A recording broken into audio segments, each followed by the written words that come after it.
welcome. We are so excited to have you. We are going to be discussing finding the right fit virtually.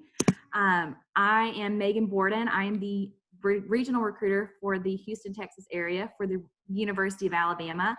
The University of Alabama is located in Texas. We are known as the Capstone College for the state of Alabama and home of the Crimson Tide. So without further ado, my other host, Daniel Coleman. Most definitely. Thank you, Megan. My name is Daniel Coleman, and I'm the regional recruiter for the Houston area out of Jackson, Mississippi, by way of Millsaps College. So we're going to get started. We know that this has been nothing but far from ordinary for you all with trying to adjust to the new normal as our rising seniors are trying to adapt and find that perfect college fit.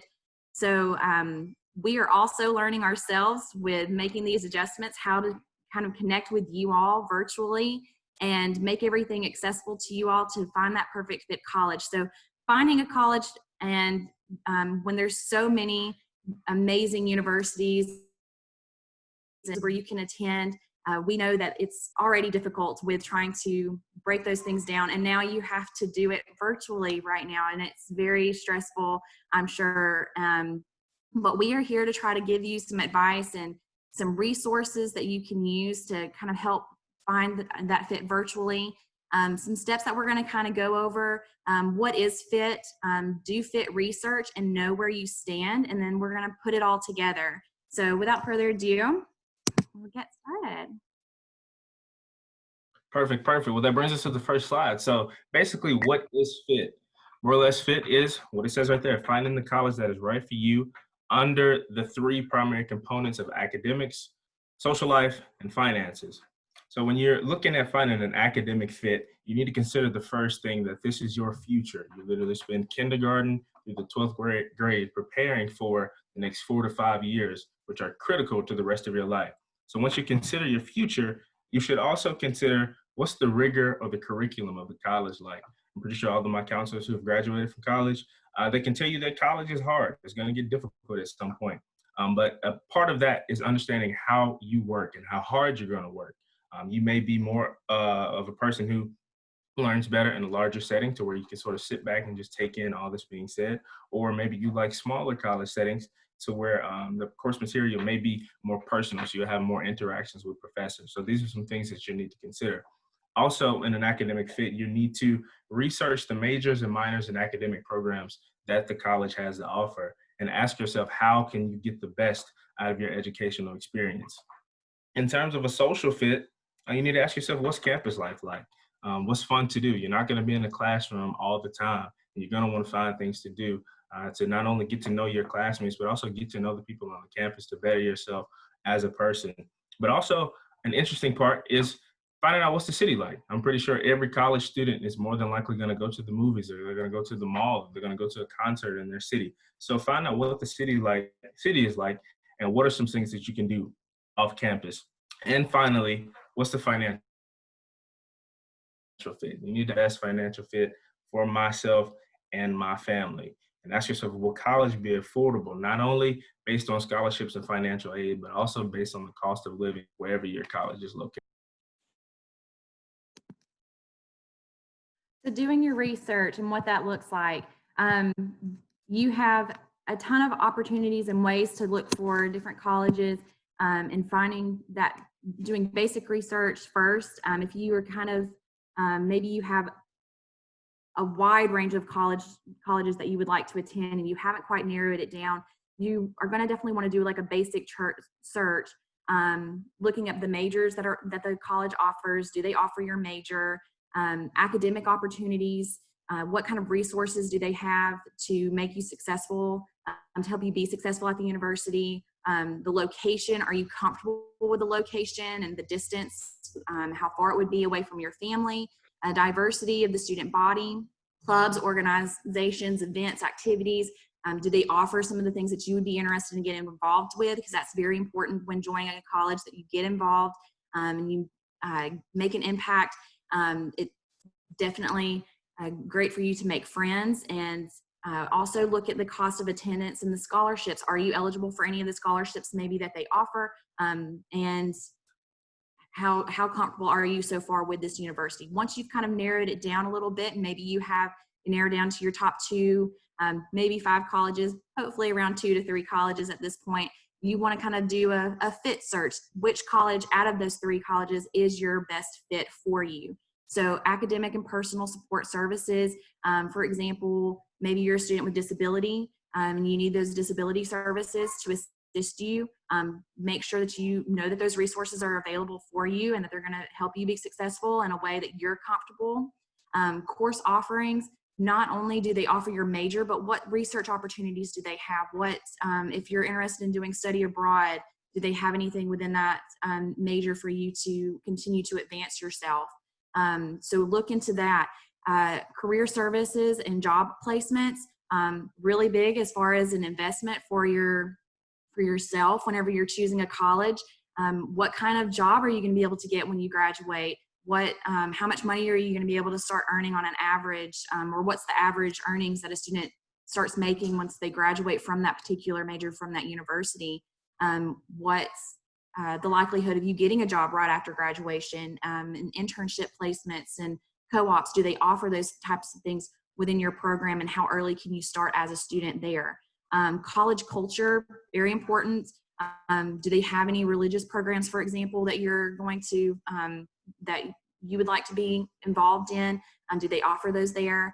Institutional need-based aid, making sure that you're going to be able to afford the school that you, whether you're receiving scholarship, financial aid. Whenever you're doing your FAFSA, your financial aid, your free aid, there is ways where you can list up to 10 colleges. So you have to be accepted to each of those institutions, or maybe you put those 3, you've got your 3s down, you've been accepted to all 3 of them. Once you're accepted, then you can know how much aid or financial aid you would be awarded if you chose to go to that institution. If you're not accepted, you're not what you would receive from there. So making sure to have that information sent out at a timely manner as well. And then percentage of student receiving need.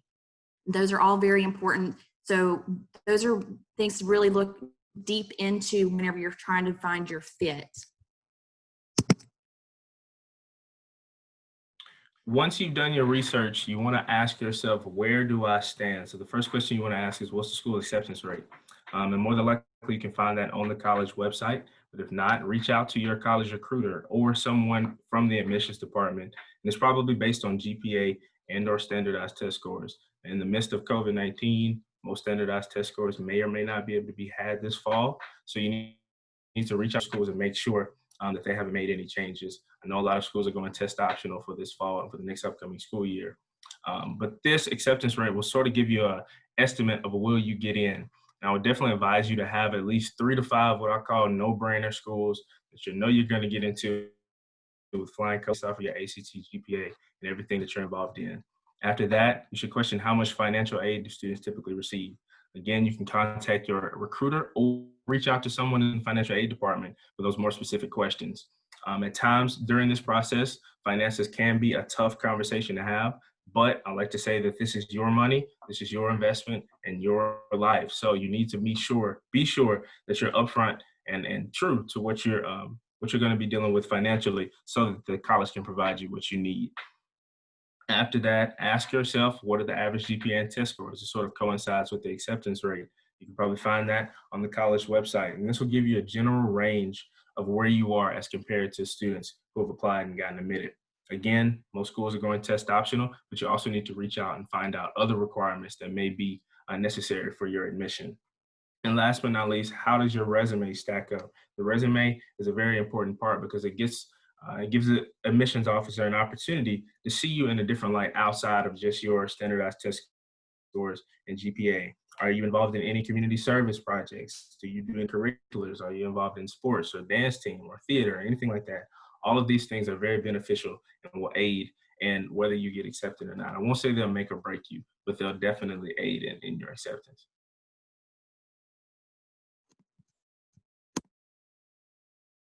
All right, so virtual resources to help you with your search. In this time, looking up colleges, starting off the college websites, that's a great start just to get some general information. Every college website is going to be set up differently. If you need assistance, reaching out to your recruiter, getting information quickly, finding out facts about the university, majors, opportunities that you could get involved in either prior to, whether they have an early college that you could maybe start taking classes there sooner. What's the deadline? So meeting with your recruiter virtually is a great opportunity to make a first impression, especially for colleges that maybe they're looking at a holistic review. They might be making those notes. Hey, I met with so-and-so. They seem really interested in this institution, made a great first impression. So having a detailed list of questions that you might want to ask your recruiter, that way you're not wasting your time or theirs, because we do want to make sure that we assist you in any questions that you have and make this process as easy as possible, because we know that this is a very overwhelming process, and that's what we're all here for. There's a ton of us recruiters on this session, and that's what we're all here for, to assist you. And you can reach out to any of us. All of our information is going to be sent to you as far as if you want to continue getting more information from us. So reach out to us, let us assist you. You can talk to multiple recruiters to get information. Hear from alumni locally. Maybe you have some alumni that live local to you. Reach out to them. A fun tip, after talking to them, maybe write them a little note, a thank you note, just for their time to meet with you, or send them a sweet little email will suffice as well. There's also ways that you can talk to current attending students. Some colleges have something set up on their website where you can have an information session, virtually information session, like a Q&A for current attending students. So that way you can get their perspective of what student life is like and ask kind of the questions that maybe you're not comfortable asking in front of your parents or asking us, because we're not students any longer. So asking the big questions about the university and what it's really like. There's a ton of virtual info sessions like that for different colleges. So let us know if we can help with getting that information to you. Attend virtual info sessions. There's information sessions about the university, maybe the college. If you're looking at maybe doing engineering, for example, there's info sessions for education. So maybe you're looking at a particular major and you have a specific college in mind. See if they have virtual info sessions for those programs as well, because we understand that right now is not really the best time to be able to go on campus. Some universities and colleges are not offering in-person tours, and the ones that are, it's still not going to be where you're able to go into the classrooms and sit and listen like you might have been able to in the past. So these virtual info sessions will definitely help. And then going on college social media accounts, another great way to just kind of get a feel of the university and on campus. YouTube channels of students that share their information, Snapchats, the universities have their own YouTube channels, Instagram, Facebook, etc. Great ways for parents to get on there to kind of get an idea and feel, ask questions. So parents, I know we have a lot of Facebookers on there. Students, if you're still on Instagram, I don't know if what's that new one that's oh, okay, sorry, got a child back in the background. So I'm going to move on to the next slide.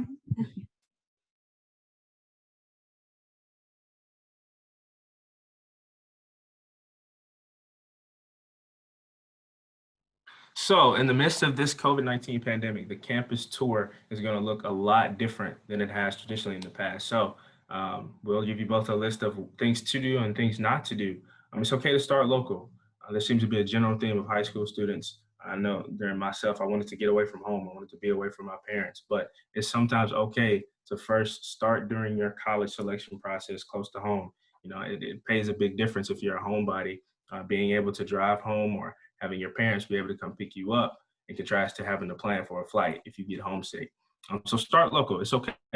During your virtual or in-person campus visit, be present. Make sure that your mind is there. Make sure that your body is there. I know that in this virtual world that we live in now, it's sometimes easy to just sleep to the last minute, wake up and just pop up on camera. But at times that means that you're not as prepared as you normally would be if you had to wake up and drive to a campus. So make sure that you're present whenever you're speaking to your counselor or recruiter. Also ask detailed questions. All of us are literally libraries for the institutions that we work for. So literally ask us anything. And if we don't have the answer, we can get you in touch with the person who has the right answer. Also, do your research. Study the website. Have questions prepared when you get there. That's what we want to. That's what we want to hear. We want to see what you want to know, so that way we can give you the best experience, whether virtually or in person. And then enjoy yourself. I mean, college is a big step. It's literally your time to enjoy yourself academically, socially. You grow so much as a person. So literally enjoy every moment of it, from the selection process to actually making the decision when the time comes. Things not to do is be late. I think we all know the importance of being on time and being ready for tasks ahead. So don't be distracted and don't be a distraction. Whether it's virtual or in person, you may or may not be in a session with other families or other students, but you also don't want to be a distraction to the counselor or recruiter who's speaking to you at the time. Also, don't ask basic questions. I don't really have a definition for what a basic question is, because personally, I don't think any question is a bad or basic question. Also, during the session, I wouldn't compare other colleges merely because if you're speaking with a recruiter about a college, you want to make sure that you get all the information about that college from that recruiter. You can compare colleges later when you're just going through your lists with your parents or with things. That's perfectly fine to compare them then. And also, don't leave with nothing. What's the point of scheduling a virtual or on-campus visit if with nothing?